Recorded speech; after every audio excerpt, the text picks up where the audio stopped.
Chapter 8. Ano? Biglang tayo ni Carl sa misa nang hindi mapinta ang mukha niya at nagtungo siya sa kwarto niya. Naiwan naman niya ang kanyang mga magulang. Iha, Cha, pwede ba ipagluto mo kami ulit mamaya nito, ha?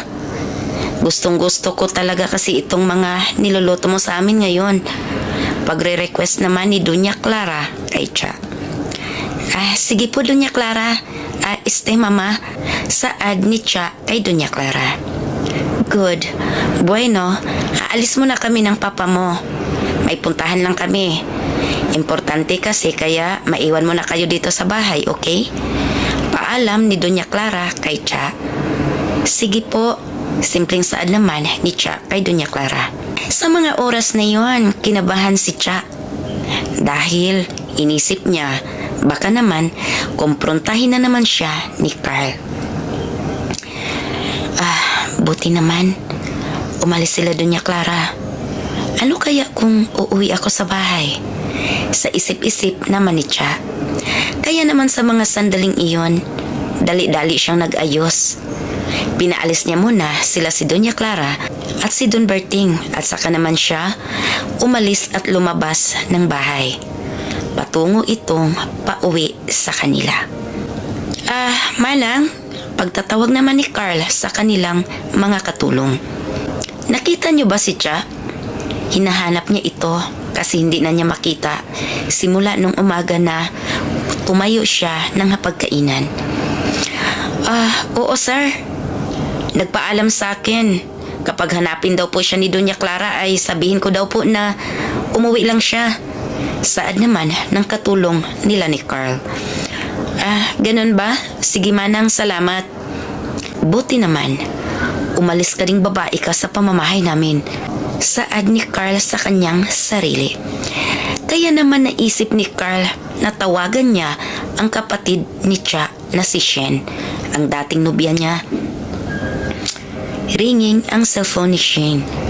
Hello? Sagot ka agad ni Shane nang nakita niyang tumatawag si Carl. Babe? Pwede ba tayong magkita? Pagyaya ka agad ni Carl kay Shane. Magpakipot pa sana si Shane kaso na-miss din niya talaga ang kanyang nobyo. Kaya naman, sige, saan ba? Pagtatanong ni Shane kay Carl. Daanan na lang kita, babe. Sagot naman ni Carl kay Shane. Kaya naman, dali-dali siyang nag-ayos at bumaba. Sakto naman may kumatok sa pintuan. Sino yan? Pagbukas ni Shane, si Cha ang bumungad sa kanya. Oy, Cha! Bakit ka nandito? Saan naman ni Shane kay Cha? Andun din ang mga magulang ni Cha. Pumasok na lang si Cha at nagmamano sa kanyang mga magulang. Mano po inay, itay. Oh, Cha, napasugod ka. Pagtatanong naman ng mga magulang ni Cha. Mama, papa, pwede po ba na dito muna ako magpalipas ang oras? Namiss ko po kasi kayo. Saad naman ni Cha sa kanyang mga magulang. Cha, magsabi ka ng totoo. May problema ba? Tanong ning mama ni Cha. Mama, hindi ko po kaya makisama kay Kuya Carl. At hindi po kami magkasundo, isa pa. Wala akong nararamdaman sa kanya. Ang dami ng paliwanag ni Cha, ngunit parang bingi pa rin ang kanyang mga magulang. At sa pagkakataong iyon, bigla namang singit ni Shane. Mama, alis po muna ako. Paalam ni Shane. At hindi naman nagtanong ang kanyang mga magulang kung saan siya pupunta. Total, may tiwala naman sila kay Shane.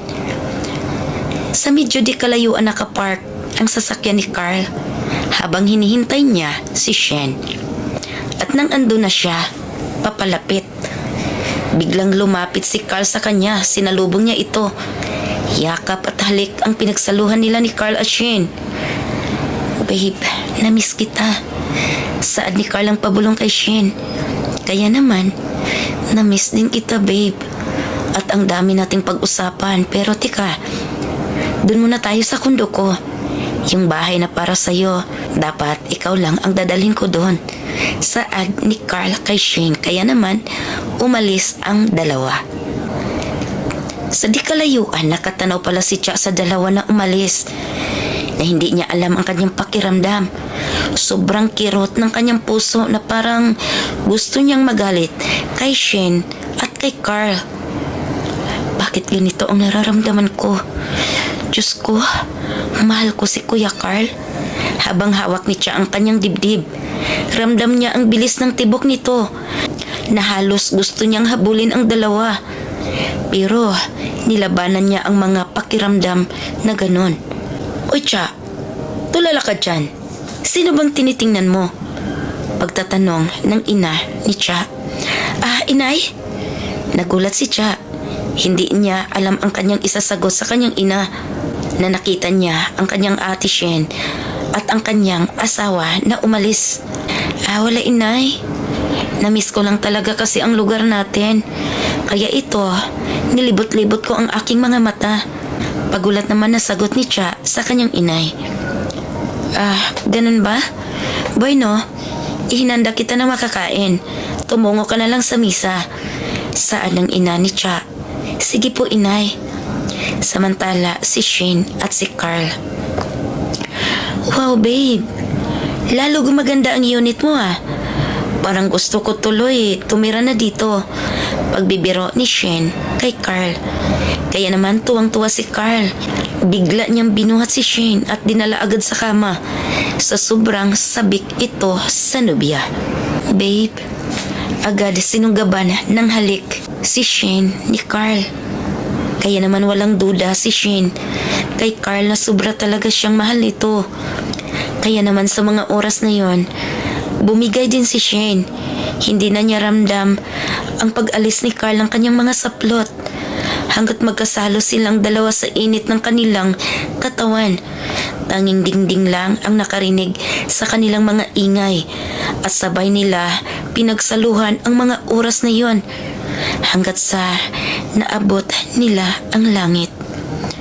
Babe, I love you. Bulong ni Carl kay Shane. Sa ibabaw pa ito sa dalaga. I love you to Carl.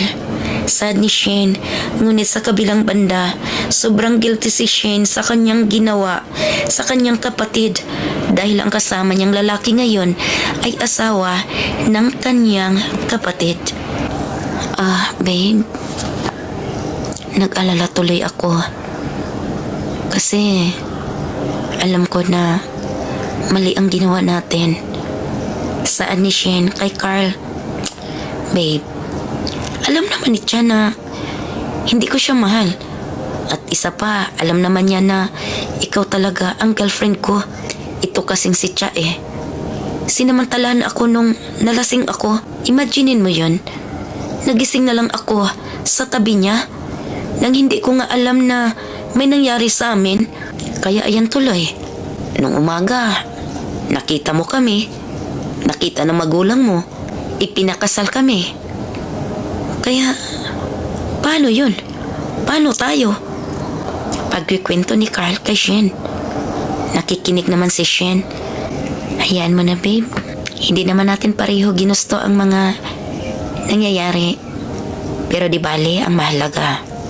Magkasama naman tayo ngayon. Kahit panakaw na sandali lang. Sad ni Shane kay Carl. Anong panakaw na sandali? Hindi naman ako takot na makita ni Cha na magkasama tayo. Gusto mo pa magpaanal na kami ngayon. Sad ni Carl kay Shane. Kaya naman lalo lumaki ang tenga ni Shane. Talaga babe? Pero hayaan mo, darating din tayo dyan. Pagkatapos ang pangarap ko, uuwi ako ng ating bansa. Sana suportahan mo ako sa mga pangarap ko. Sad ni Shane kay Carl.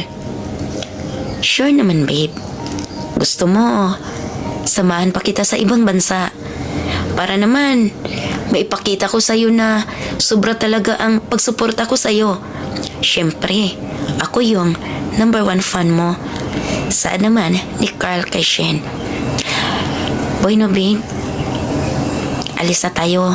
Salamat babe ha. Salamat sa support mo. Anyway, aalis na ako sa isang araw. Ngayon siguro ang tamang panahon na magpaalam ako. At buti na lang, nagkikita pa tayo. Gusto mo bang ihatid mo ako sa airport? Saad ni Shane kay Carl. Oo ba? Walang problema, babe. Ihahatid kita kahit saan. Saad naman ni Carl kay Shane. Bueno, uuwi na muna tayo. Kasi baka hanapin ako nila ni inay. Nagpaalam lang ako na aalis sandali. Oh, sige. Basta tawagan mo ako bago ka umalis ha. Saad naman ni Carl kay Shane. Kaya naman nagbihis ang dalawa at idinaan ni Carl si Shane sa bahay nila. Hindi na bumaba si Carl at nagtungo na din itong umuwi. At nang ando na si Shane sa bahay, bumungad ka agad sa kanya ang mukha ni Cha. Tinitigan siya ni Cha ng masama. Oh, Cha, bakit nakatingin ka sa akin? At parang kakainin mo ako ng buhay. Saad ni Shane kay Cha. Abangan.